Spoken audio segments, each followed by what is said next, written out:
My name is Chris Claremont. You're watching Omni X-Men. Hi, I'm Bob McLeod, and you're watching Omni X-Men. You're watching X-Men Omni with Justin and John. And their good friend, Hank. Hell yeah. Hell yeah. Welcome in, friends. Omni X-Men. We are back with you another wonderful Tuesday night talking about Chris Claremont's Uncanny X-Men, working our way issue by issue. I hope you're joining us and hitting the follow buttons for my channel and Justin's channel, because we're bouncing back and forth as we go through the 5th omnibus of the Uncanny X-Men. We're working our way towards issue 200. We are just mere episodes away from that 200 mark of Uncanny X-Men. It's an iconic issue. Lots of big things to come before then. And tonight we're doing issue 197. That means me, and that, no, not Storm. No Legos tonight. Actually, John, you might think these are Legos, but are they robots or are they Legos? I mean, maybe. We don't know. We don't. There's a lot of question marks, a lot of bots, a lot of robots out there. Yes. Justin, hello, sir. Yeah, man. We're back. Another Tuesday night. Good. Looking forward to tonight, man. It's yeah. And by the way, like, I can't believe that we're already Thanksgiving coming up and everything else. It's like, where's this year going, John? It's like we just started the season, and I don't even know. I can't believe we're almost at issue 200. This seemed like I know we did that first giant size episode. I'm like, there's no way we're getting to do. We're here. We are. We're like it's a lot. Weeks away from issue 200. This is crazy. Yeah, it is. Knowing that, plus we did all these other issues like alongside. Yeah, we threw in some New Mutants, and there's Marvel fanfares everywhere. And yeah. It's been awesome. If people don't know Justin, his link is right down below. We're going back and forth, like I mentioned, channel to channel. It'll be 2 weeks from tonight. We'll be over on his channel to do 198. And we got our friend, what is it? Who's coming with us? Read Your Comics. Daryl is going to be with us in 2 weeks. But next week, we will be on Cliff's channel to do that Power Pack Thanksgiving. So it's a special episode of Omni X-Men over on Cliff's channel. So be ready for that. We got lots of goodies. Yep, that's right. Tonight, we've got a very special guest repeating back again, a huge X-Men fan, such a big X-Men fan, it's even in his name. We got Ex-Illusionary Comics. What's up, E? Yo! What up, X? Hey, guys. Good to see you, sir, and really good to see those amazing comics behind you, too. I was geeking when you first got backstage. I like the new setup, man. This was partial. I kind of improvised today. It's great. It's great. Well, we appreciate you making your second appearance here with us, talking again some great X-Men comics. If anybody doesn't know Ex-Illusionary, I got links down below. People can find you, Instagram, YouTube, all the good stuff. We appreciate you making some time to come back and talk arcade and Doombots with us tonight. Excited to be back. Dude, I think X, this is like your third or fourth time, though, isn't it? You've been with us a couple of years now. No way. I feel like it might be the fourth appearance. I think you've been with us a good amount of the seasons here. What are you doing with your life? He's willing to come back now. He's willing to come back. So. I always want to come back. Dude. No, we appreciate you, man. I love talking X-Men. Absolutely, man. And yeah, for anybody who does not follow X, definitely make sure you do so. Follow him over on Instagram. If you ever catch him at a show, always got great deals and always just great talking to X. Like you said, a lot of the stories that you share, X, I've learned a lot just from a mutant standpoint, from an X-Men standpoint. So you're one of the perfect guys to be on these shows. So appreciate you coming back. Big time knowledge, yeah. He was even showing a book he's been reading lately about the original X-Men issues. It's a classic X-Men issue. Yeah, you want to show that off? Oh, sweet. Yeah. So this is like a history of the issues and what was going on when they were writing and creating these books. What? That's awesome. 1975. Nice. Yeah. That's crazy. Where'd you get that? Man, I gotta get me a copy of that. Well, it was a guy on Instagram. He was always talking X-Men. He'd probably be a good person to bring on the show too. He knows a lot. And he was talking about a book he was releasing. Oh, nice. Sure enough, I saw it and I picked it up on Amazon. That's very cool. That is awesome. Well, let's say hello to some friends in the chat, and then we can get into tonight's issue. We got White Tiger, Ruben Guzman early in the chat. Appreciate you, Ruben. We got my man Matt, Impressed Comics. What's going on, Matty? What's up, Matt? We got Magic Lasso in the chat. Last year, he won the big grand prize art piece, the cover from Geek Out with Roscoe. If you didn't see it, his unboxing was today. He was unboxing that book today. But you guys can win this year's big giveaway book if you stick around to the end, get your name on the wheel by answering some trivia questions. So just as a reminder, this is the Frame Brothers sketch cover that we've got to give away this year. To get on that list, you just got to hang out. Stay to the end. Make amazing. Tell some funny jokes and see if you can make X laugh. That's right. That's right. Let's see. We also got our friend the Jackson Roy Kirk. What's going on, Jackson? Yo. Bobby De La Ghetto, star of the intro there, talking to Claremont. Appreciate Station you, Bobby. Yeah, I love that video. That's so good. We got our friend Candace Barbosa in the chat. What's going on, Candace? Hi, Candace. Good to see you. Let's see who else we got. Ooh, everybody's chatting. Everybody's having a laugh. Nice. X-Men in disguise. No, those are robots. Yeah, robots in disguise. yeah. We got Adam make stuff up. What's going on, Adam? What's up, Adam? Good to see you, sir. He says he did a Haunted Mansion tribute in his front yard. Oh, dang. That sounds like a fun Halloween. Yeah, nice. I hope it was Halloween. Maybe it's Thanksgiving. Hey, you do your thing. Very cool. Christina Payne, moderator extraordinaire. I appreciate you, Christina. We got the Reverend Bleecker Street Comics in the chat. He was just live doing an unboxing. Good to see you, sir. Bleecker, nice. All right, so there you go, everybody. We appreciate you hanging with us. And as I mentioned, stick around to the end. We'll do some fun trivia questions about last week's episode and issue, and you can get yourself on the prize wheel for the big giveaway for the end of the season. So hang around for that. But yeah, let's dive into tonight's issue 197. That's right. Doom is back right there in all bold glory on the cover. And we got a lot of 80s costumes going on here. So let's talk about this cover, Justin, flashing back to 1985 and John Romita Jr. What are your feelings? Yeah. So not my favorite Doom cover, but it is exciting when you see what you think to be Doom on a book. And so, I've always recognized this cover. I really like the color, like the colors used here, like the green with the yellow background. Yeah, like it definitely pops if you can find a nice copy of it, especially. I do find him to be drawn a little, I don't know, his body is a little not the Doom I picture per se. The pose is awkward. The pose is awkward. So, again, that's why it's not necessarily one of my favorite, but I do love the detail in our team that's laid out under, beneath him, especially Nightcrawler, like just the shadowing and his, the detail in his face is actually, I think is really well done. So, right. I know that this is JR and Danny Green kind of combination, and we get that throughout this book. So I think there are some, again, we've been saying this, all season so far. I think there's some ups and downs just for the art in general.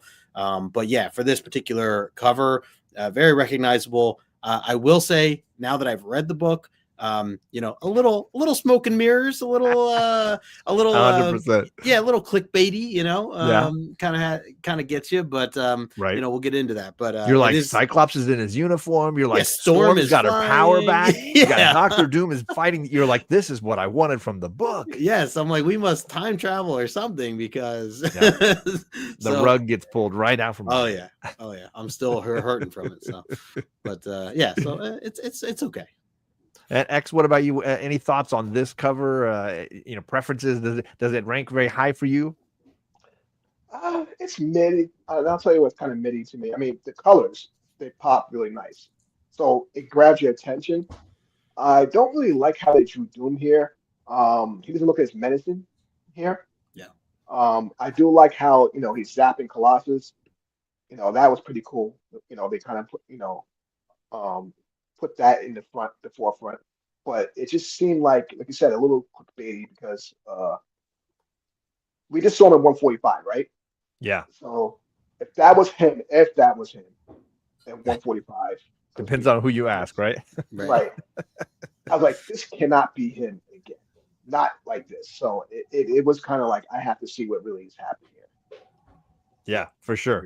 And I'm with you guys. It's definitely not one of my, obviously on the Romita Jr. scale, maybe this would rank a little higher if we're just grading John Romita covers. Yeah.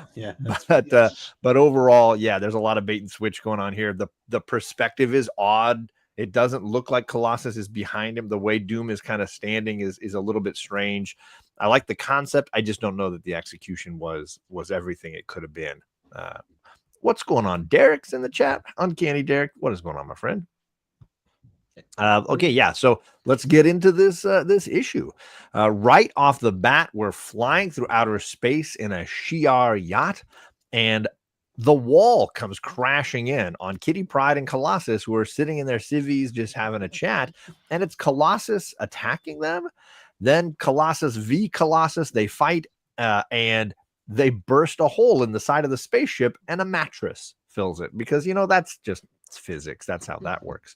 And Colossus is trying to figure out what's going on. And then Kitty turns into a brood, and they're battling a brood now. And Colossus is like, wait, I thought these were all dead. What is going on? And he runs away, crashes through a wall to find, and I'm going to pronounce this wrong, but Zazie is how I always pronounced it. This is the woman he met on Battle World in Secret Wars. And he's like, oh my gosh, you're still alive. And then, of course, she turns into a skeleton. We are getting a lot of WTF moments right off the bat here. Justin, how you feeling about the way this issue launches you into the story? Yeah, so like the minute we see the Shi'ar ship and then right beneath it, Colossus just like barreling through the wall, I'm like, right. Whoa, this is exciting. I don't know how we got here, but I don't care.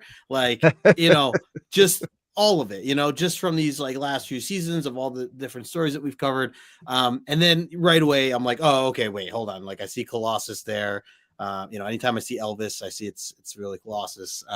So I'm like, okay, immediately I'm like, all right, dream sequence. Let's see where this goes. I will say this is a really great, we just talked about ups and downs. I think this is on the upside here. I do really like this splash page. I think this would be an awesome poster, or like if you could get the original art to this page, I think that page incredible. For sure. Yeah. So this is definitely a gem that I wasn't necessarily expecting when opening this, but so I think that's really cool. And then of course, for anyone out of context to see this, if you had it on your wall or whatever, like it's just like, wait, Colossus, but that's Colossus, or who's that other guy, kind of thing. So just brings up a lot to talk about and sure. Remember. I also like the panels in the middle, just them like him choking himself out and like them going at it, and you almost don't know who's who at first. I did laugh at the bed kind of the mattress saving the day there. But again, I'm already in dream sequence mode. So Eric is like, it's a space mattress. Yeah, that's what it is. One of those med beds. That there you go, the med beds. So yeah, I mean, very exciting, very interesting to see, them mention the Brood again and kind of going into this history of all the things that we've covered so far. So very much so. More of a dream, more of a nightmare for Colossus here. For sure. X, how about you? What are your thoughts on some of the Romita work that we're getting here? Jumping right into the action. First panel, the splash page is amazing. I think that was really awesome. But like you said, there's a lot of what the hell's going on moments. Like you see the ship, right? You see the ship, and like, what the hell they're doing in space again? Right. This can't be happening. Then the next thing you see is, got Kitty turning to the Brood. Then something's off at this point. Like it's got to be a dream. It's like a nightmare sequence going on here. But and then the girl from the Secret Wars, Zazie, whatever her name is, right? Yeah. So we definitely know it's a dream, but we also think it's also his subconscious because he's going through a lot mentally. So that's what I'm thinking. He's dealing with a lot emotionally. Maybe that's what this whole thing is about. He's having a nightmare. Then I'm like, wait, that Colossus that busted the wall, is it a Doombot? So there's a lot of questions here. Yeah. But it was a lot of good. I think the art was good. He did a good job going from this to this to this to this extent. Like it's just jumped so fast. 3 different events. Yeah, because you could easily get lost in all the little plot turns here. On every single page seems to have some kind of a new twist, right? For sure. Well, let's see what next twist we've got now that we've got his former flame turning into a skeleton. He looks like he just starts running away from her and screaming straight into The moment from Giant Size X-Men 1 when we first met him, where he is running to stop a tractor running away to run over his sister, and he rescues her with his super abilities, only to have her turn into the demonic Belasco, version of from Limbo of his sister. And now he's got broods and, skeletons and demonic sisters, and he is screaming in fear only to wake up and destroy his pajamas, he says, yet again, in this nightmare moment. And he notices Kitty is there, and he wants to talk to her, and he's like, I don't know what room I'm in, what is even going on. And it's all sort of revealed to be Arcade. He walks in wearing a very normal nighttime evening wear outfit, and announces his presence with authority. X, what were your thoughts here when you first? I don't know if you can think back to when you first might have read this issue, and Arcade back for more. Any feelings on Arcade? I really wasn't expecting it. It really comes out of nowhere. But I'm like, oh, this guy again? Damn. Can't keep a redhead down. Or at least not in this universe, right? I'm like, oh man. But I would say, just like we were talking about before, all these events with Colossus, it definitely tells me there's guilt. Something with guilt, dealing with guilt. Yeah. Which is something he's been dealing with, right, since Battle World, but then his relationship with Kitty not working out, and now that his sister has aged in a very rapid time, there's been a lot of weight that Colossus has been carrying for sure, right? Definitely. Justin, any thoughts here on some flashbacks to the early days of Colossus, and then waking up in maybe reality? Yeah. No, I love this. I really do like the entire flashback, and how it's really as X is saying, more of his subconscious of what he's dealing with right now, and really struggling. And we get these glimpses of all the way back to Giant Size X-Men. I mean, that was this set of scenes here, saving his sister on the farm, and then just to know that how bothered he is with what his sister's gone through, and knowing that she's maybe it could have been different if he was there. Like, that's one thing we kind of forget about, with everything else that's been going on, his love life and all that other stuff. Just that he's frustrated with how his sister is, like, right. The things that she's gone through. So, I really think that's, just a really well done set of pages here that show off those feelings of his. And for him to wake up, rip another pair of pajamas, and then see that they're visited by Arcade World. I mean, well, the other thing too is, like, I imagine they were freaked out knowing that they're, wherever they were. I'm very curious wherever they were before this, and they went to bed, and now they're waking up. I mean, they say they were in the mansion, so I guess whatever was happening before that, and they're like, wait a second, this isn't the mansion. Like, that's some scary stuff. Just waking up, being in a building, and not only that, but you're still, like, in a bed, like, you're still comfortable in a sense. Like, they could have just been in a dungeon chained up or whatever. Right. So it's even more odd that they're, like, comfortable in a way. And then of course everything is explained when we see this bozo Arcade, who I do enjoy Arcade. I do enjoy the first set of issues that we have read from him, and then of course him coming back with Doom in 146 and 147. Those or that trilogy that was it's always a wild, and you never know what you're going to get kind of time with him. So and I know they say he's their goal was he was supposed to kind of be the Joker of Marvel at the time, and kind of trying to make their own character, obviously way different than the Joker. No comparison there, but it is funny he introduced himself, like they know him, like they know who he is. I guess at least Colossus does. I guess Kitty technically not, as they clarify she was sick at the time. Yeah. No, good point. I had forgotten some of that too, with her. But I mean, he's got to announce his presence anyways. He's a showman. He's got to do it for the showman's sake. That's right. Classic villain entrance. Yeah. What's up, John? Cali Comics in the chat. Good to see you, sir. Magic Lasso. Finally, Banshee is here. Not Banshee. There I know. Yet again. Arcade is villain I love to hate, says Bobby. He says, looks like Marvel's version of Little Debbie. Shots fired. He's so ridiculous you can't help but like him. That's right. That's right. Oh. But I agree with you guys. There's some fun design to the panel layouts, whether it's a throwback to the angles from rescuing his sister the first time, or the giant no with the tiny version of him kind of embedded in it up here. Oh yeah.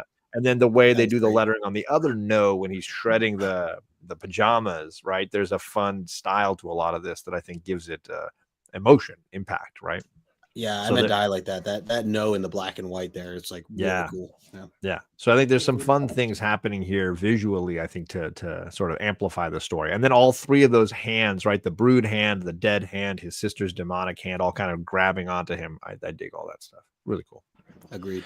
So yeah, Arcade is there. And what do? We jump away to Cyclops. God dang it, Claremont. We were just getting something interesting. One nightmare to another, you know? Oh yeah. Like we had it, and now we're in Anchorage, Alaska, and Cyclops is already thinking about running off from his new bride. I gotta ditch her. The bald guy's calling me. I gotta run off. Something's going on with Xavier.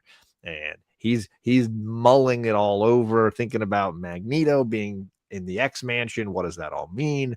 And she is incredibly comforting and caring. And Madeline basically says, hey, this part of the package, you got to let me in. I let you in. You go play with the boys. I don't really have a life anymore because apparently I can't be a pilot, whatever. Like, I guess there's a give and take here somewhere. But he then, rolls off to apparently go visit with Xavier. And we cut back to the, I guess now, dining room, wherever Arcade has them. And they're sitting down to eat, and they're really like wondering what's going on. And all of a sudden a rocket flies through the window, and it's a hunter seeker rocket that apparently, it seems like Arcade's very casual about it. Like, oh yeah, you should, it could hurt you. And they try to grab the rocket, and don't have a lot of success until Kitty phases through it to sort of damage some of the electronic components. And then Colossus is able to get in the way of it and sort of detonate it. Meanwhile, the young lady, I can't remember what is her name? Miss Locke? Yeah, Miss Locke is the assistant to Arcade, sitting at the dining table, and she's like, I'm out of here. This is not my jam. I'm not here for this. So she rolls out. So yeah, exciting little moments that we're getting here. Justin, I don't know if we had any thoughts about Cyclops returning, how he is as a young husband now. You're a young husband. I don't know any thoughts on any of this. And then of course, dinner with Arcade. And one thing to note, we definitely have to go back to these pages when we get to the end of things, because I have questions. But you can have questions now. That's fine. Just as far as I didn't realize that Locke was technically in this panel here. She's she's interesting up there at the top, kind of like I'm running out. So I mean, Claremont continuing to plant these seeds and kind of show where characters are. I can appreciate that. It's actually, I feel like it's been a little while since we saw these two together. So sure, freshly married and all that stuff. But and also the fact that it's just another reminder that Magneto is part of the team right now. It's confusing for a lot of people, and he wants to go check it out. So I get that. I do think these pages are like nicer artwork too. I don't know if it's just like the close-ups and everything, or if it's just other things are noisier. A ton of detail in the background of things for sure. Yeah. And then, this whole random, I mean, the dinner scene and everything, like, just kind of, I was still like, the first time reading this through, I'm like, how do we just got here and they're just sitting there. There's no intro, or it doesn't even, I thought at least tell us in a little, nothing. Little we jump from Arcade saying I'm Arcade. Yeah. To like eating to dinner. Anchorage, Alaska to dinner. And you get one panel before a rocket is flying in through the window. And you're like, now we got to fight a rocket for 6 panels or 5 panels. So this almost made me question another dream. Like, I'm like, are we back in a dream sequence, or is there a page missing in my book? Like, one of those two things. I did flip back a couple times. Yeah. I will say, of course, Kitty saving the day, doing her thing with her powers. Love to see it. And Colossus too. They did make a great team here. Colossus, I love that last panel of the red. He's like basically encapsulating the explosion and not letting anyone, get hurt from it, is how I took that. I thought that was cool. Just, him doing his thing. So, but yeah, a lot of mixed feelings here, these pages. X, any thoughts here on these pages where Cyclops is in his marriage and what Kitty is going through with Colossus here in Arcade's house? Yeah, this was interesting how Claremont just goes right into this scene with Cyclops, and like he's talking about Magneto and how he feels about the whole thing. X-Men's pretty much his life, so he's kind of like distracted, but he's distracted with that too. So it's a really difficult situation for Cyclops. So, but he looks like he's handling it pretty well. And then all of a sudden it cuts right back to Arcade. I think they did that on purpose. Claremont did that on purpose. Go here and then go here. And it's like one, like Justin said, it's like a missing piece. We went from one place to all of a sudden at the table. Yeah, I did find this very odd though. Miss Locke, where did she come from? Yeah. I found that really weird too, because she wasn't. I don't think she was in the other panel, but she popped up here at the table, and then the rocket that comes in, it looks like it was kind of going for the X-Men. I didn't see it really go for Arcade, really, So I thought there was something really odd going here and freaky. So I was just like, agreed. I don't know what's connected with them, but it was very strange. But the art was really good. How he broke it down from the rocket flying in, and she tries to phase into it to short circuit it, and then Colossus grabs it, and I don't know what's going to happen for that. That's kind of like, boom, we don't know what's going to happen. It's like, I don't want to turn to the next page. Did he really get hurt? I don't know. We're gonna jump splattered everywhere. We're gonna jump to Africa, and then we'll be back in New Mexico with Forge, and you don't know. Yeah. I will agree. Yeah. So everything that I liked about the first few pages and the way they were juggling all the jumping and skipping around, I think it kind of flops here. It feels a little too jarring here.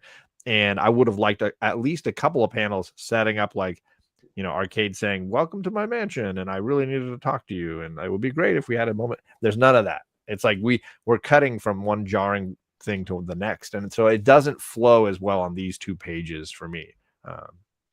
We got John Big Daddy Ross in the chat. What's going on, John? What's up, John? Good to see you, sir. Big Daddy Ross. What's going on? Jackson Walker says, sure, Scott, go off and leave me. What could possibly happen while I'm gone? We've had a few of those, right? Yes, Dio Wolf is in the chat, and we are talking Cyclops. I understand if you need to leave. But this is the only page. We're almost done. Dio, I just saw your video, man. That was so good. Christina's dropping all the links. I appreciate you doing that, Christina. Much appreciated. Thanks, thank you, Christina. All right, so let's move on. The next page, we've got Colossus and Kitty questioning what in the world is going on here. Arcade saying, there's a lot going on with my life right now. I don't know if I can explain all of it adequately. And so then he's like, don't worry. I've got some stuff to take care of your costume getting destroyed. Look, I've got an entire room full of X-Men costumes. Technically, they're robots. I've got an entire fleet of X-Men robots in here. And Kitty Pryde jokes with him, saying like, "Oh, it's nice to see him without a shirt on. I'm just enjoying the view." So there's a little flirting, kind of joking going on between the two of them. And Kitty is kind of upset. She's like, I want some answers about this thing. And he's like, certain clients prefer to exercise their talents and skills against prospective antagonists. And my androids, they're good for that. I took that to mean he made X-Men sex bots, gang. I'm just telling you right now. I am telling you 100%. I strongly feel there's an Uncanny X-Men alternate storyline somewhere where he has the X-Men sex bot. I'm saying it happened, and this is the evidence right here. I just want people to be aware of what this means. There's a bigger story happening here. This is real. I'm just telling you. Anyways, you're not far off. John, I really thought for a second you were going to have like a March of the Wooden Soldiers meme here or something too. That was the other vibe I thought. I considered a lot of things. This doesn't sit well with our characters. Colossus even takes a Wolverine robot and makes a basketball out of it. And basically they're threatening our friend, quotes, Arcade about this. And he's like, look, I need some help. I'm under attack here. That Doom bot from back in 147 is hunting me down. Dr. Doom's coming to kill me. I need you guys to save me from this. I brought you here for protection.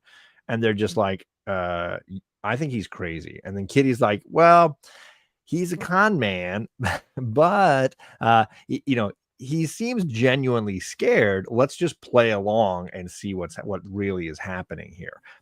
So there you go, gang. I gotta know, Justin, when you read these panels, did you have the same like, oh, these are not just, he's using these robots. Oh, 100%. I said, this is creepy. This is straight up creepy, man. Right? Well, he says they're my Barbie dolls. Yes. And when he said I build them, I dress them as I like. I'm like, okay. All right. Okay. Yes. Yes. You don't have to go any further, buddy. It's concerning, right? Yeah, a little bit. And then he's pimping them out, is what it sounds like. He's pimping them out. He's making money. Yes. On demand. It's AI before we had AI. It's pretty scary. Very concerning. I do like that there was a little bit of joking there. Colossus saying like, yeah, basically that he got lucky that missile didn't, unfortunately didn't take out the arcade. A little flirting, as you pointed out, with Kitty there. And then like still cool to see Colossus just like crumple one up as he takes the Wolverine and like, basically like it's just a piece of paper and trashes it or whatever. So still cool to see that stuff. It is interesting that Kitty's like, hey, let's play along. Let's see where this goes. Like if I was either of them, I still would just be I'd be asking so many more questions. Like, right. How did you get us here? Like, how did you? Where are we? Yes. Like what? Yeah, exactly. Like how did you get us out of the mansion to begin with? That just seems impossible in itself. But, right. These are questions we don't get answered. But oh goodness. Yeah. X, any thoughts here on what Arcade tells them? Obviously, he's duplicitous, as Kitty mentions. Can we trust him? Did you trust him? Where are you at with this? Oh no, going back to the panels with the bots. I thought he had a Kitty sex bot because she's like Arcade, right? Yeah. I thought that was kind of funny, but it seems like Kitty and Colossus are not even. They don't have an ounce of fear in them in this whole thing. They're kind of like joking around and going. Yeah, so that's a good point. Yeah. It's like it felt like it was light work, Yeah. So they were going along with it, but I thought that Arcade was definitely up to something, and I think that they were just pretty much let's see it through. Let's see what happens. The art was pretty good too. The panels, I think it was kind of cool when he crumpled up the robot Wolverine. Yeah, but it just goes to show you how cheap his the stuff were built. He crumpled up pretty quick. A Doombot wouldn't clutch that quick. No, true. We will see that soon enough. Yep. The chat on fire tonight, very much appreciating the comedy going on here. X-Men inflated dates. Yes, that's what we're talking about here. His bow tie is everything. But yeah. The bow tie, right? Bobby says Arcade's Island list. Oh goodness, it's definitely something, right?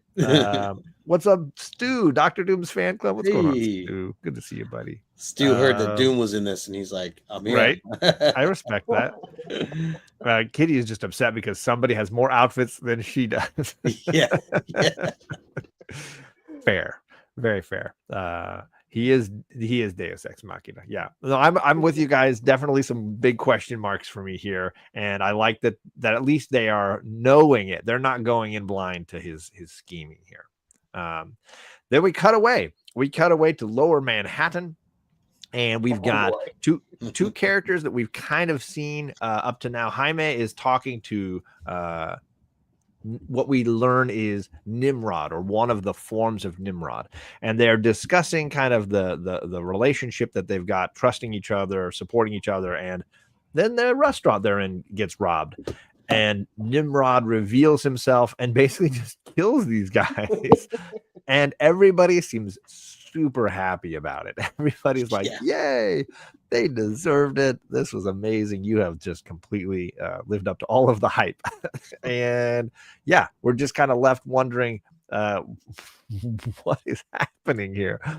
X, any thoughts here on Nimrod? This early iteration of the character, This is again another left fielder. It just comes out of nowhere. right? Goes from here to here, and then all of a sudden we see Nimrod on the screen, and I'm like, this was really like an eye opener. Like when he, especially when he fried the thieves, Yeah, the like people. like Yeah, a bulk of slag. It was just crazy, and the people's reactions, right? Usually it's something else, but not like, yeah. I mean, he literally killed them. yeah. That's what I'm like. I agree, man. I was shocked that people They're were not even like cheering mutants. this They're not on. even mutants. Yeah, right. I was like, whoa, like who are these group of people that are just like, yep, all for this, like Yeah. straight murder.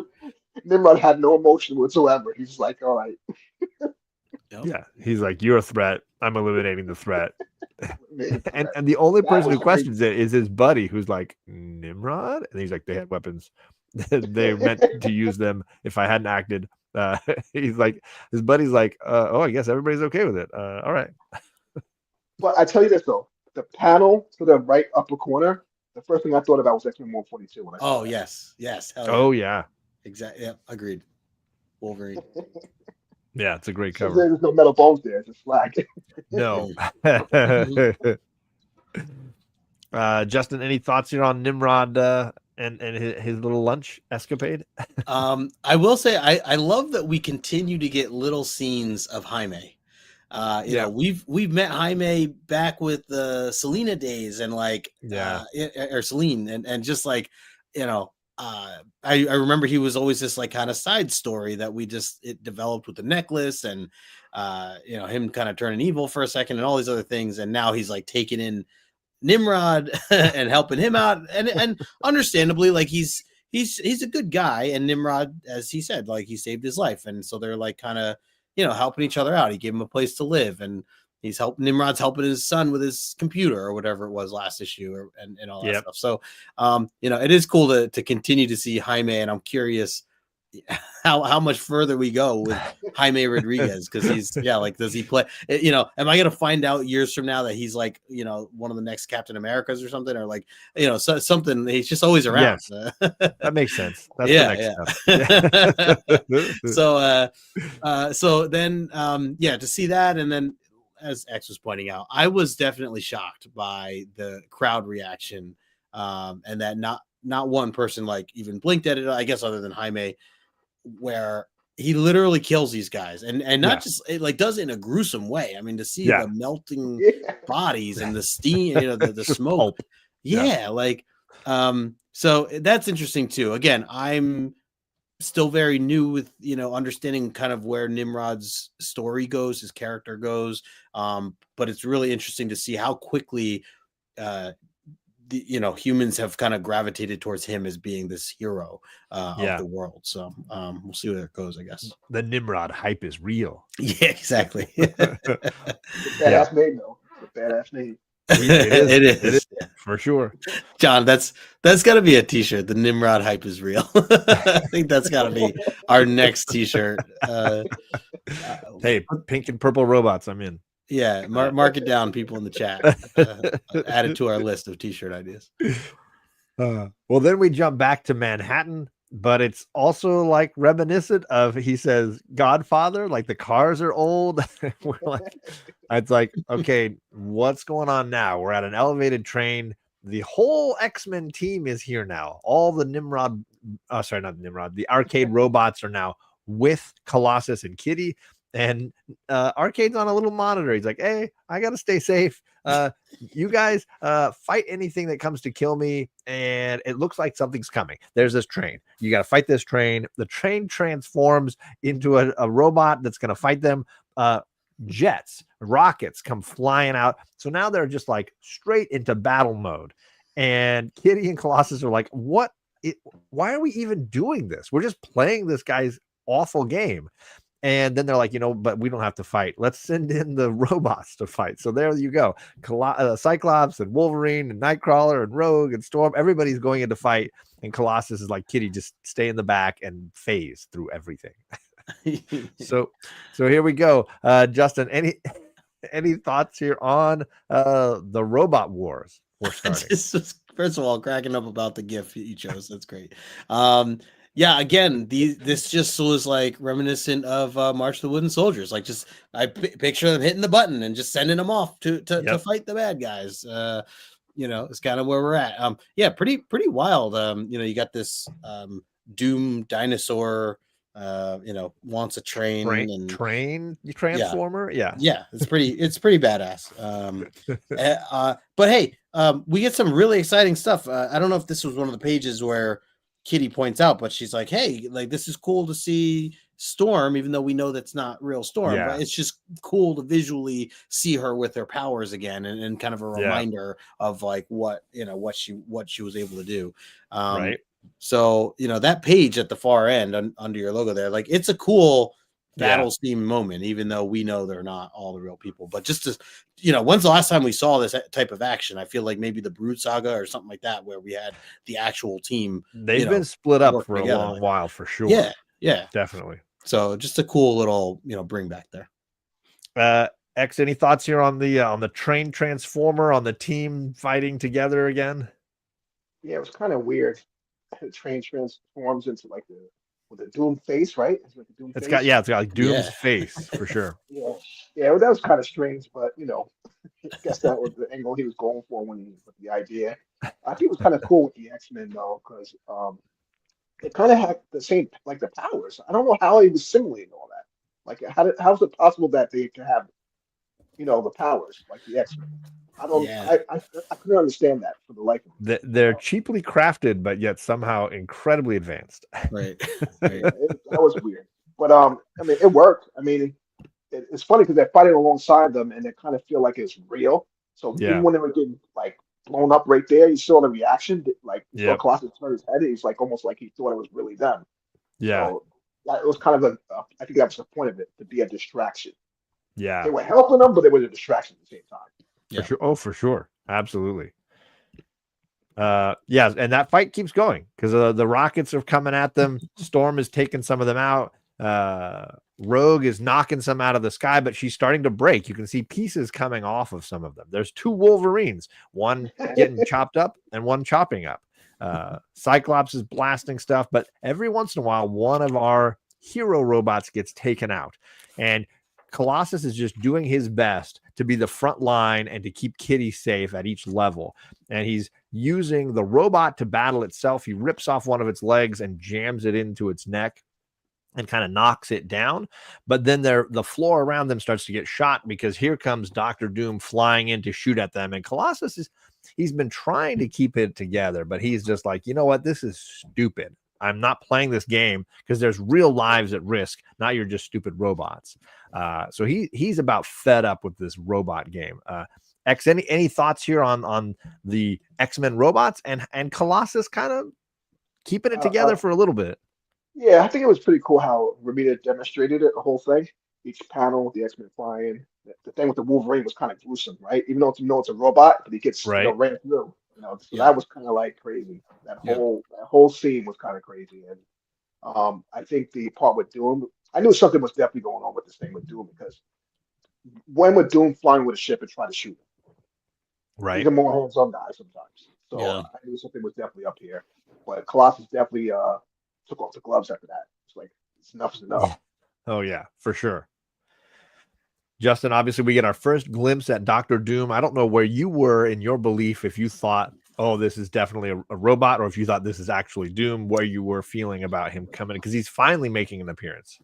Yeah, no, like really from the first couple pages, my guard was just up the entire time. Like not gonna fall for anything. I'm waiting for them to like have a page where like they wake up again and they're like back in the mansion and like, oh, how do we get here? Like, I just didn't trust anything that was going on. Oh, that's funny. I hadn't even thought of how like they basically suckered you in with like everything a dream now. This is Inception. Yeah, it's Inception. Right. What is real and what is not real? I don't know. So yeah, I agree with X about the Wolverine, that set of panels there, kind of going left to right, just like seeing him take on all these bad guys and then getting killed in the end or stabbed or whatever in the end. It was just kind of a cool sequence. And yeah, thank God, it's not really him. I doubt that would really happen in real life, because he would never let anybody sneak up on him in real life, the real Wolverine. But but yeah, and then the other thing, like seeing Nightcrawler and Cyclops getting obliterated from that one angle was like looked pretty cool. Like pretty, it reminded me The light, yeah, kind of Days of Future Past ish, just kind of dark and violent. And then just seeing Colossus kind of start to lose his temper here. He's getting pretty annoyed because at first it was all kind of fun and games. Kitty wanted to kind of mess around and just see where this goes, but now he's realizing it's getting pretty real and dangerous. And the fact that Doom has now showed up, they just can't take a chance. They know how dangerous the real Doom is. So it's like, what if this is the real guy? What if it's not? Who knows? Yeah, we gotta keep our guard up. So I get that. Yeah, and obviously knowing Arcade and his murder worlds and how dangerous they can be, this is a big concern. It's valid. Yeah, agreed. So he creates a spear and he throws it right through Doom's ship and makes it somehow collapse and crash right on Arcade in the one place he didn't want Doom to end up. Yeah. Then to solve this problem, he throws Kitty Pryde. He throws her second. He does a fastball special with Kitty. Doesn't even ask her. No.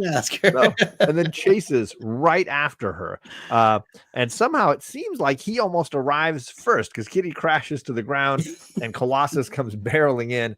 Kitty decides, I'm going to phase through the Dr. Doom here, but only after they trick him, because Doom blasts Kitty Pryde right away.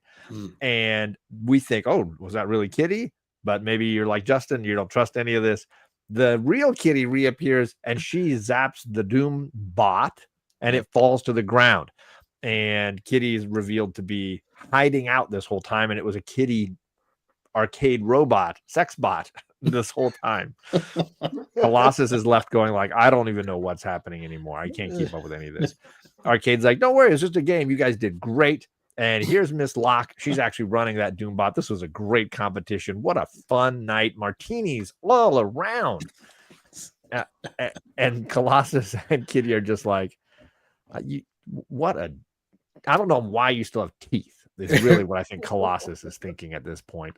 X, what were your feelings when this was all revealed to be just a competition between Miss Locke and Arcade?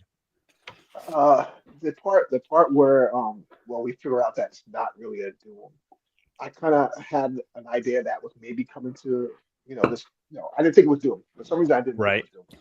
But the fact that we find out what they were doing was just annoying. I was like, oh my god. I was like, someone just grab them and do something. Right. But overall, I think it was very crafty what Kitty Pryde and Colossus came up to kind of uncover the whole thing. They probably figured out multiple panels back.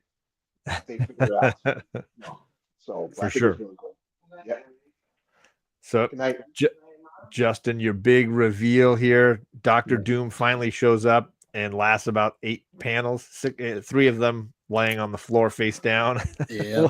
What are your feelings on how they did your boy dirty here? Like I said, that cover, all smoke and mirrors, just clickbait, just clickbait. Yeah. It was, I mean, I'm not surprised, turns out to be this game. I love that Kitty Pryde is behind this. Like, as far as her plan, she was hiding this whole time. She set up her robot to play as her. I was cracking up that Colossus is like, wait a second. So I just poured my heart out to a machine, but perhaps that was for the best. Yeah. But it's interesting because, like, I was wondering as he said that, I said, what? I was like, when did he actually pour his heart out to her? Because if he did, I think he did it still prior to her switching. I mean, I don't know. They did it on the rooftop, didn't they? Oh, was it the rooftop that it was that the? Because I was trying to find that, and I didn't know where he was referring to that as when I was kind of going back to that. But yeah, if it was the rooftop, then I wonder if that was her at that point or not. No, he does it. He does it right after destroying. I'll back it up one page. Yeah, he does it when he destroys the train. Right. Okay. Yes. Right here on the right under my logo, where it's like they're in red. He gives this big speech. He says, I could not save Zaji. I never even had a chance to try. I hardly knew her. We were together so short a time. I suppose part of what I feel is guilt for surviving The only way that it seems possible is by remaining faithful to her memory. Is that right, or am I dwelling in the past? What debts are forever, Kitty? Am I truly honoring her in this way? Or forgive me, I should not be asking things of you. And then they get shot at. And Okay, like, then I guess it was the robot. So he did give a big speech. Yeah, okay. I was trying to flip the back robot. I couldn't remember where it was, but and we never know Kitty's reply. We don't know the Kitty's robot's reply. It's not like Kitty's like error message or something. Yeah, like that might have been the hint, So nonetheless, I like that she even explains like, sorry, Colossus, I didn't have time to like tell you. I just had to make this move, and I needed you to be genuine in how you felt to fake out Doom and all this other stuff. So I just love where her mind was, and she was, again, just showing more of this more grown up and deadly Kitty Pryde that we now know ever since her coming back from Japan, which I love. I'm a huge fan. So we do get that, and then to find out that this is a birthday gift.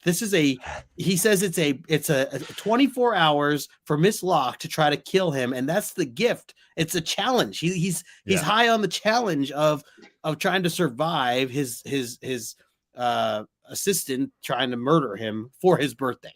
I mean, hey, we all have our thing, right? So I'll call it a kink. I don't want to judge him too hard. And I didn't realize it was his birthday. My bad, Arcade. It's your birthday. You should be able to, celebrate however you want. So good for you. Happy birthday to Arcade. I do love, and maybe John, we got to bring this back at some point, but I do love that artwork, that one panel of him laughing, just kind of his head down in the bottom corner. Yeah, I love the detail of that Joker smile. Yeah, like that, and it just says Arcade. That's insane. Yeah, ain't it though? Like you could read that out of context and just like completely understand that character. It's a T-shirt, right? Yeah.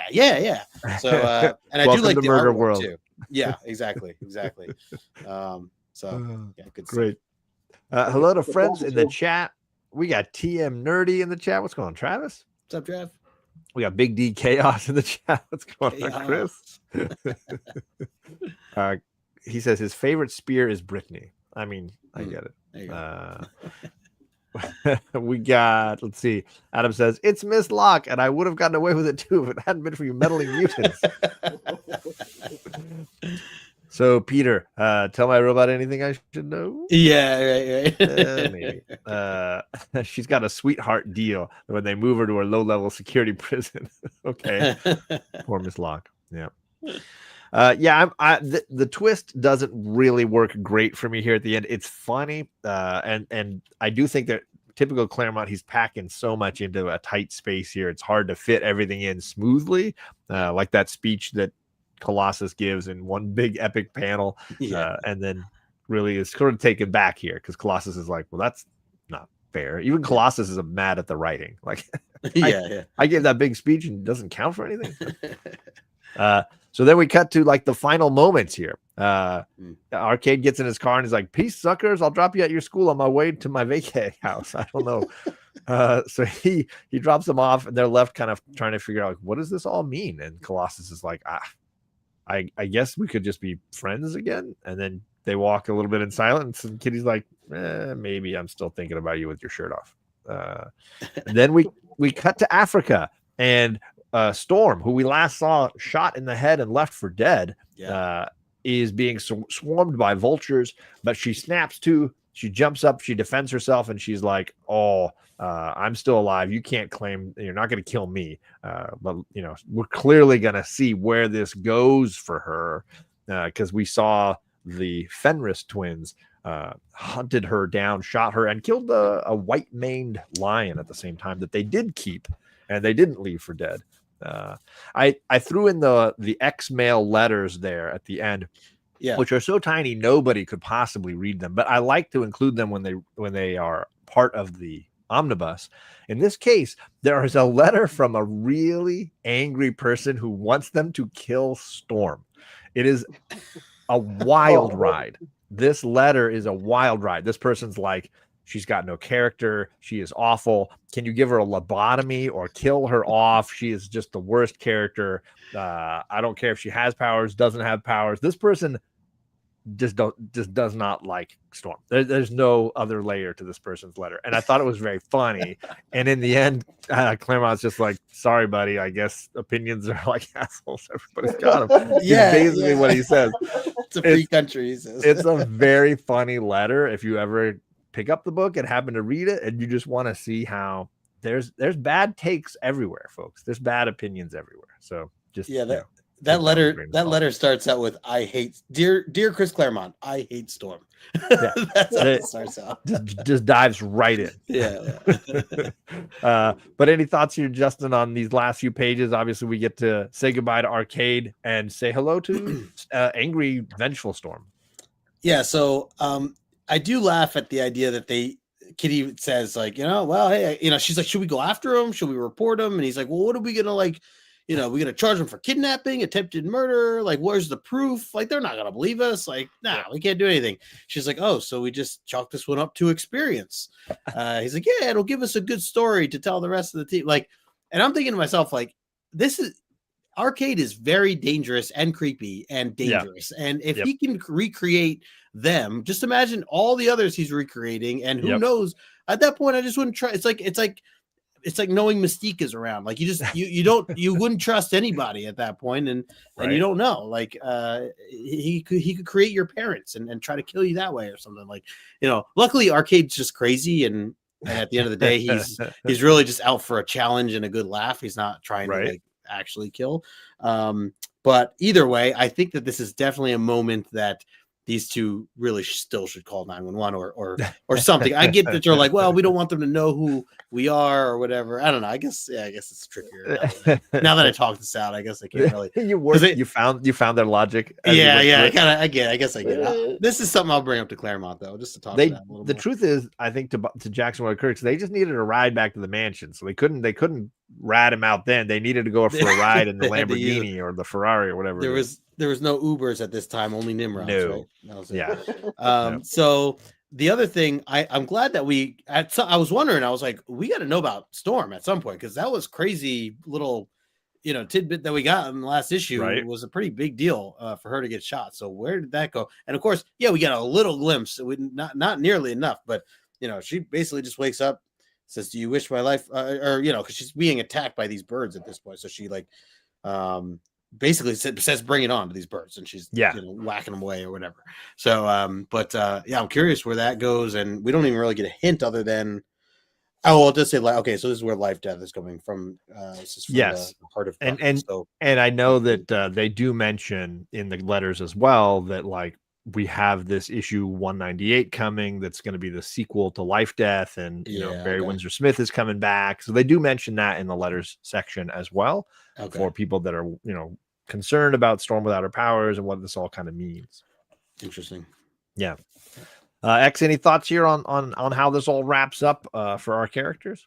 I found it kind of strange how they just let him go, but just like you said, I mean, obviously he gave him a ride back to the mansion. It's like I just try to kill you, but I'm just going to take you home too. It's just crazy. It's just crazy. But in the panel, they kind of have a talk and trying to mend their relationship. That was kind of cool. You get to see some type of not closure, but they're getting somewhere. Kind of rocky relationship they have, And then again, we got to cut him back. Okay, but now Storm's alive now. Just so you know. She's not dead. And so that in the beginning. Like sometimes in most stories they open up with something like that. To let you know that this person's alive, so in case you're thinking about it, because in the prior story she got clipped and you thought the worst. But she's alive. So, but I think that's a cool thing to look forward to based on what you see here on this panel. The art's pretty cool too. Yeah. No, I agree. These panels at the end are very strong. They tell the story well by giving you some close-ups, giving you some far-away shots. I even love, like Justin mentioned, the 3 panels of Colossus and Kitty getting smaller and smaller in the frame. I thought that was really well done. And I actually read this digitally that first time, and that was a cool bit. I bet. Yeah, just like more of an emotion. And even the clouds kind of drifting across. Those pink clouds move across the panels. Really cool. Yeah. It's kind of interesting too how they draw the vultures coming to eat her, right? The vultures, like usually something like that, the vultures are eating someone that's dead. So she's laying there, but then she's alive. So that was kind of a cool twist. For sure. Matt says, "Are we sure Henry Gyrich didn't write that letter in the omnibus?" I don't know. It's a Matt, good question. You're on to something. Those muty haters, yeah, for sure. Hey, gang. Before I drop you off, I know this great club called Leather and Lace. We could no. No.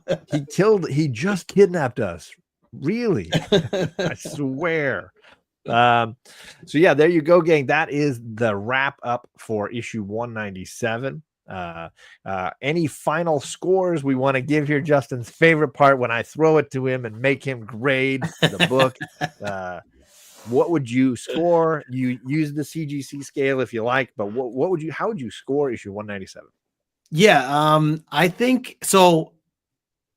As I'm using this time to gather my thoughts more. He's hedging his bets. I can already see. I really did. I love the beginning of this and how we get this story that's told in a nightmare, and it's Colossus's feelings and what he's dealing with. I think that I appreciate this issue for how heavily focused it was on Colossus and his mixed feelings right now with everything that's going on, and just his struggles, his overall what he's dealing with throughout this whole issue. I think that this is a key issue for that purpose, and between that and getting to see Kitty Pryde continue to do her thing as far as leadership goes and her decision making, kind of thinking on the fly. Remember, there's no one here that's really guiding the two of them. They had to figure this out as they went. There was really no question about it. They didn't have anybody that could read minds to kind of guide them as a team or anything like that. So very impressed with Kitty. So just those two things. And of course, Arcade is silly, but he's fun. I do at the end of the day, it's almost like, the stakes are not high and you're just going to go into it and have this be like a fun one-off. And I can appreciate it for that. So because of that, and just our jokes and how we kind of hash this out a bit more, which I do appreciate, and I think I'll this issue will forever stand out to me. I'm gonna give it an 8.5. I think that this is something that I enjoyed more as we talked through it, even more so, and even just those couple more reads. And I think it's just an important issue, like I said, for Colossus specifically, and sure, and he's going through. So and that again, that nightmare sequence really was cool. I certainly would recommend this to anybody, just to, if you're I'm sure in the panel to panel, that was really kind of exciting too. Oh, yeah. The horror elements. Absolutely. Yeah. It's like a mystery. You didn't know where you were going with all that. So for sure. X, any thoughts on the scoring? How you would grade this issue? I'd give it like an 8.5 in that range. For the fact that the way they're, crafting the story and doing the panels, things are jumping pretty quick.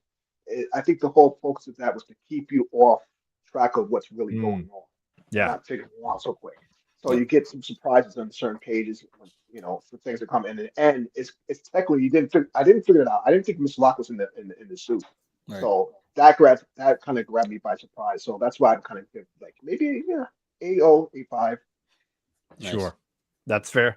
I'm probably a little under. I'm probably like 7.5 on this one. It's a little clunky, and I do feel like there are sections that they're missing from the story that could have really maybe rounded it off a little better. And there's probably a lot of jump aways to people like Nimrod and Cyclops and Storm that are, as a result, kind of opportunities to maybe flesh out what was a really good Colossus story in the end. I do like the concept that it was a birthday party game, because that's Arcade's style. Yep.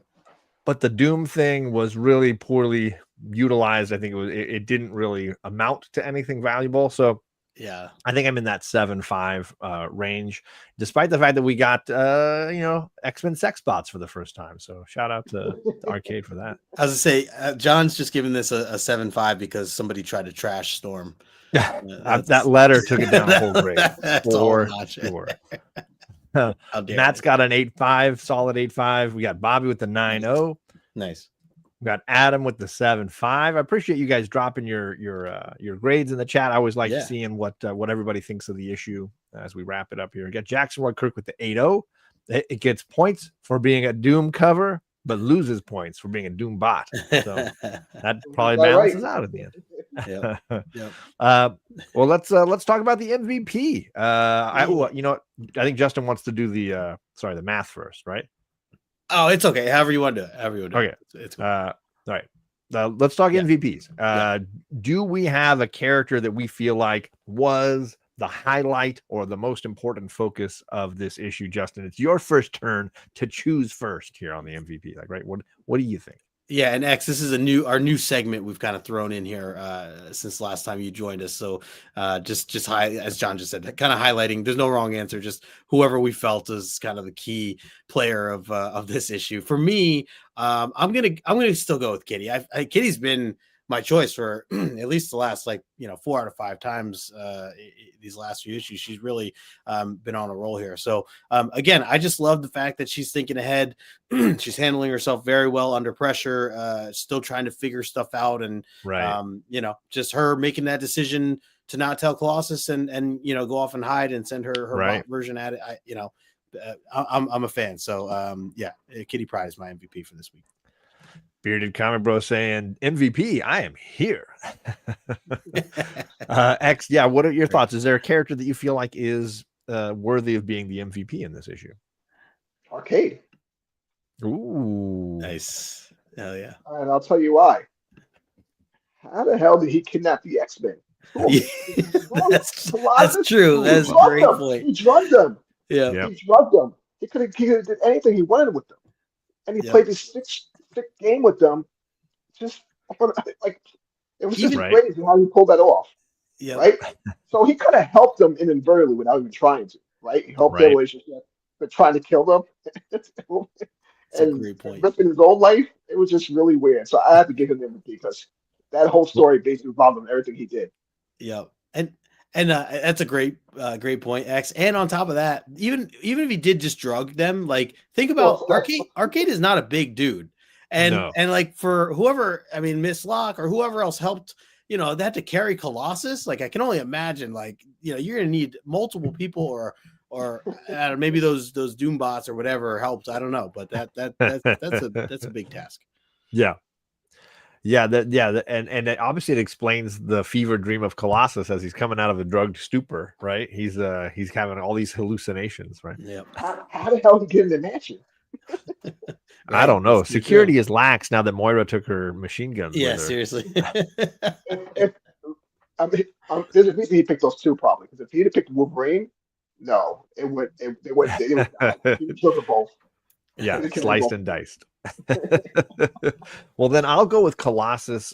This is an important moment for him as he's dealing with the grief of losing someone he cared about and coming to terms with that, what that might mean for him long term, and how he's treated Kitty and the way he's kind of been since coming back from Battle World. I think there's a lot there for him to be carrying, and this was an opportunity for him to set some of that weight down and again be the protector, be the guy at the forefront, being the hero. And I think that was nice to have for him. So I'll go with Colossus. Well said. Yep. Going on to the important issue moments here. This is when we learned Arcade made sex bots, and he's probably renting them out. There are 3 99s and 1 10-0 on the CGC census, and 340 9/8 with a fair market value of $80. I don't know that a ton of people are hunting this in a 9/8, but any thoughts, gentlemen, on the money here? Yeah, I mean, it's cool to see the 10 and the 9/9s that are out there for this nice bright yellow cover.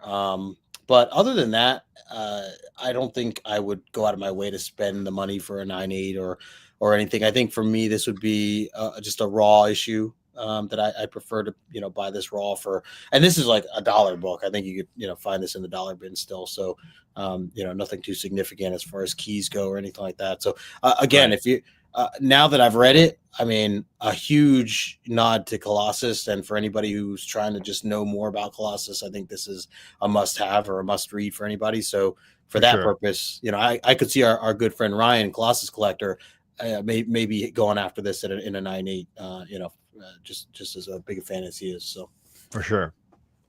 X, any thoughts on the money, the pricing, the census information here? Yeah, I kind of agree with Justin. I would just buy a raw book of it just to read. It's a real good story. It's read worthy. But as far as grading it, no, I wouldn't grade it. I almost did once because I was like on the fence about the cover. I'm like, the angle looks kind of like. so I just didn't grade it. It was a real high grade. It probably could have hit a 9.8, 9.9. Ooh. Wow. Definitely. Nice. But I wouldn't grade it though. I wouldn't recommend it. Get a raw Yeah. copy and enjoy the story. Yep.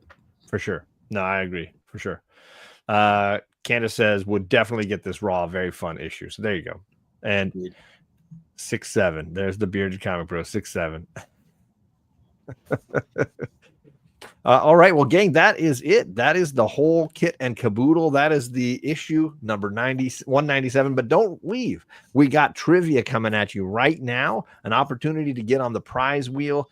When we get around to the finale of this season, there are a ton of prizes that we're giving away. Not just that awesome Frame Brothers sketch cover, but we always have a ton of good things to give away. I've already had people reaching out telling me that they want to give stuff away, so I hugely appreciate that. Those of you that are contributing towards the party that we end up having in June. So how do you win? You hang around to the end. You answer correct questions. Either you're one of the first 2 correct answers, or you make the guest laugh, entertain our guest. You get an opportunity, those 3 people, to get on the prize wheel. And we're already, starting to notice that Matt from Impressed and Ryan from Magic Lasso out to a bit of a lead. Ooh. So if you want to make sure that they don't win any of the big prizes, now is your opportunity to answer a question correctly in the chat. Can I give away the New Mutants comic that you're making me read? Well, Greg, you are welcome to do that. You could even sign it or something. That's so nice of you, Greg. So let's kick it off here, Justin, with that first question of the evening. Yeah, my first question is, what movie did last week's cover remind me of? Something I had said when we looked at last week's cover, that I said that there's a specific movie that I thought of when I saw that cover. What was that movie? Remember, 2 correct answers, 1 incorrect answer. So if you don't know, try to make Ex-Illusionary Comics laugh. Yeah, there you go. So what was that? What was that movie? could go in a lot of directions here. I think this is a layup for sure. What movie did last week's cover remind me of? Got to go back. Natalie Needs a Nightie. Classic. Top Gun. love me some Top Gun. I was gonna say it's got to be Maverick though. yeah. So people know you. They're already saying Top Gun. Yeah. They're throwing the Top Gun Maverick in there. Man. By the way, I found it in the at Zap last week. So congrats for anyone getting a refresher there for $2, because I don't think I had this, just because I was not really a fan of the cover ever until we broke it down. So got that for $2, and while we're waiting, I got that for $3. Oh, there it is. Nice little newsy too. So yeah, it is. Ready for next week. Bobby's saying it's Princess Bride. Don't be shaming Princess Bride. I literally just did a movie night in my garage watching that this weekend for Kate's 18th birthday. So no shame. We don't shame Princess Bride around this house. That's right. Man, this is no one knowing this answer. Coming up short. Yeah. A lot of cricket sounds. Wow. Gave the hint. Gave the hint of holding the book up again. You didn't have to Google it. I'll give him another second. If not, we'll have X choose a winner of an incorrect answer. Yeah. Did you remember the answer, John? When I had sent you this, I did, but I didn't. I don't know that I agree with you that it reminds me of it, but I know it reminds you of it. You remember me saying it? Yes. Okay. Well, of course, the costume alone, right?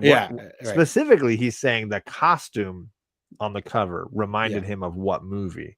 Right. That was the thing. X-Men the movie. It was Shaft. That's what it was. Roundtree. Well, Mr. Roundtree there. X-Men the movie. Yes, in quotes. It's a good guess. Or brackets. You needed that. Yeah. Right. It was Spawn. It reminded you of Spawn.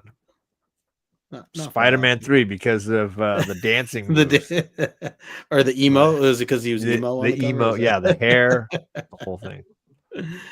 All right, I don't see any correct answers yet. Wow. His high school prom video. All right.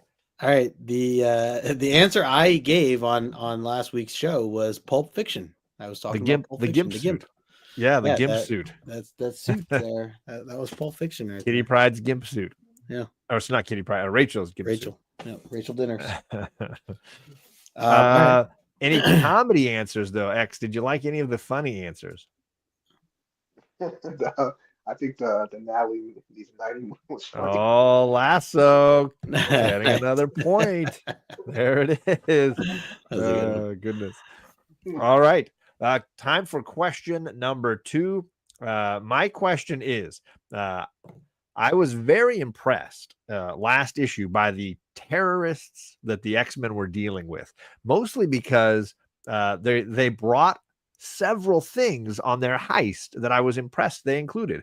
Can you name one? I'll be nicer because one of the things that the terrorists brought with them on their heist, right? What did they bring along with them? Some of the more unusual things that they brought along, right? It's nice of you to say the one thing. I said one. Originally in my text to Justin, I said name 2 things. Yeah. But I'll be nice. I'll say one. Nice. Yeah. Candace says they brought a PS5. It was really good.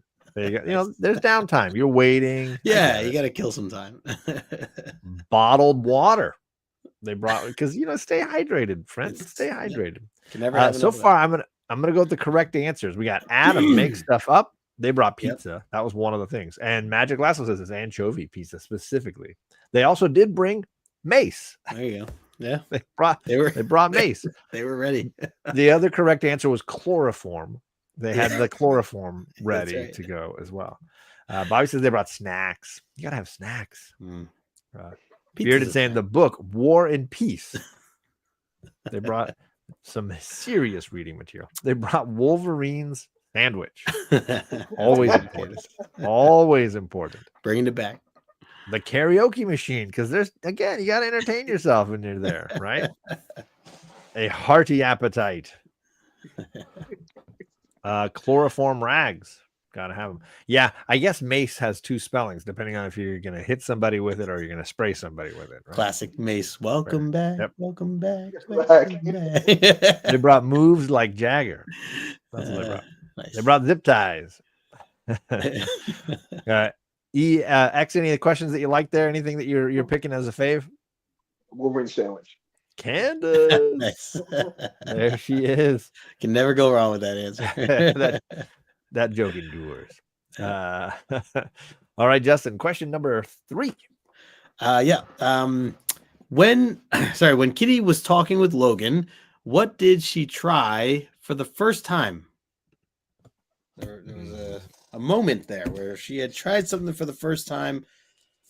What was it? It was during she's branching out, Yeah. She's new to this whole leadership thing. She's trying stuff, right? Yep. It's a good layout. That went fast here as well. Correct. Lasso cigar. And that's impressed. Right. She tried a cigar and she started coughing out of nowhere. She said it was disgusting, and Logan just kind of laughed and. He's like, well, my healing factor probably helps me. Yeah, right. I'm not getting cancer from this. right. Yet. Bearded says, kissed him. She tried kissing. Lasso says butt stuff. What a description. She tried saying bub.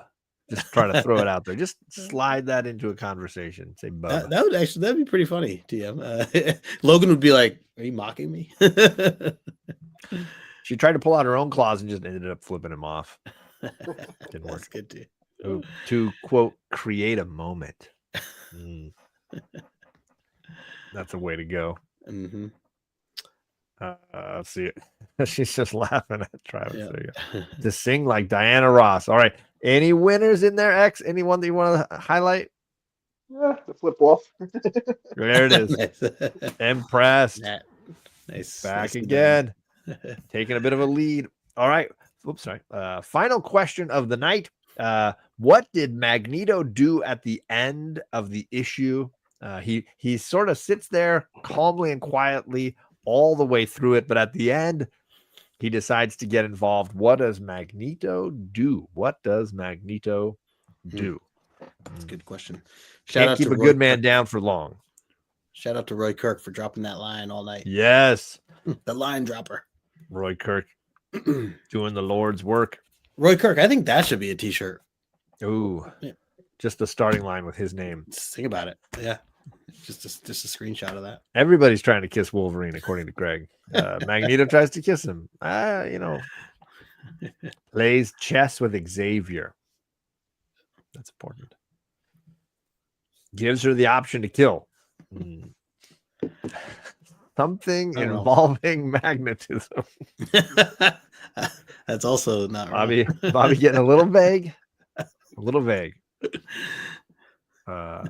Subway fare home to the mansion. Trust me, I read this. Yeah, Greg, I trust you. Teaches Kitty some naughty words that had to be blacked out. Well, maybe. Yeah. It's that Wolverine cigar. Lays on a bed of nails. I feel like this was an easy question, but we got no correct answers. Yeah, no. Air hockey, but we're just absolutely flooding the chat with incorrect answers. Oh my goodness. Yeah, this one was a little tricky depending on how you wanted it worded, John. Right. So I can add that too. But either way, no one's really come close except for the vague answers. I was gonna say, I might give this one to Lasso. There's a more correct answer. So I'll give Lasso and Candace correct answers. Okay, yeah, there you go. Because he saves the terrorists, right? He stops the bullet from killing him. Yep. So that's kind of the actual thing that he does. He carries Kitty Pryde. It says Lasso. Flies a wooden wagon to the South Pole. Where's Chet? Where is Chet? That old trick again. Oh my goodness. I like this show. There it is. Greg finally, yes, he stops the bullet. Greg, yes. Nice. Thanks for joining us. He just got all right. X, any comedy answer that you like? Anybody pull off a good joke? Lay on the bed of nails. It's crazy. Bed of nails. Adam makes stuff up, gaining another point. I like Greg says there must be a delay. Oh, I will throw another one to you, Maddie. I didn't see it. Maybe the word bullet got blocked. I didn't see it. Maybe it shut it down. It might not have gone through. I don't have anything from Matt. I'll trust my wrenches if they can see it. Maybe it was hidden from me. Yeah, I don't know. Matt, I have you saying thanks to X. That was the last thing on my. I trust you on my thing here. Nope. Huge thank you for X for joining us again tonight. This was fantastic, man. Awesome. I had a lot of fun, guys. Always honored to come onto the show and talk X-Men. So I'll see you soon. Absolutely, man. Always a pleasure to have you, man. We'll definitely your invite's always open every season. So for sure. Maybe one of the days we could talk about this book. Dude, it'd be awesome. But definitely gotta let you read it.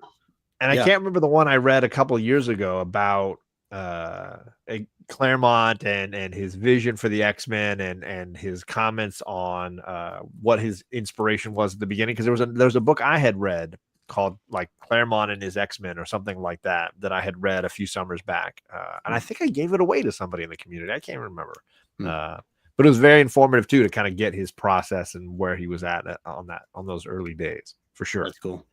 Yeah, the guy's a genius. I want to show you something cool before we go. Look at here, let me blow it up. It's this way or this way? I can't get it. Is it the Cyclops or is it the Cyclops? Yeah. Okay. Yeah.